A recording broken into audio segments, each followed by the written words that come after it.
بسم اللہ الرحمن الرحیم۔ السلام علیکم دوستو۔ برکت نام کی کوئی چیز نہیں ہوتی۔ ایک شخص ابراھیم بن ادھم رحمۃ اللہ علیہ سے بحث کر رہا تھا۔ برکت نام کی کوئی چیز نہیں ہوتی۔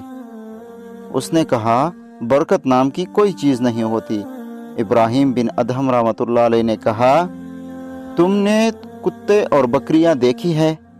وہ شخص بولا ہاں۔ ابراھیم بن ادھم بولے سب سے زیادہ بچے کون جنتا ہے، کتے یا بکریاں؟ وہ شخص بولا کتے۔ ابراھیم بن ادھم بولے تم کو بکریاں زیادہ نظر آتی ہے یا کتے؟ وہ بولا بکریاں۔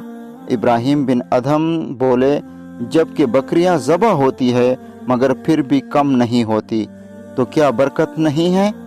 اسی کا نام برکت ہے۔ پھر وہ شخص بولا ایسا کیوں ہے کہ بکریوں میں برکت ہے اور کتے میں نہیں؟ ابراھیم بن ادھم بولے بکریاں رات ہوتی ہی فوراً سو جاتی ہے اور فجر سے پہلے اٹھ جاتی ہے، یہ نزول رحمت کا وقت ہوتا ہے، لہٰذا ان میں برکت حاصل ہوتی ہے، اور کتے رات بھر بھونکتے ہیں اور فجر کے قریب سو جاتے ہیں، لہٰذا رحمت و برکت سے محروم ہو جاتے ہیں۔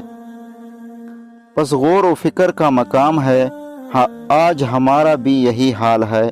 ہم اپنی راتوں کو فضولیات میں گزارتے ہیں اور وقت نزول رحمت سو جاتے ہیں۔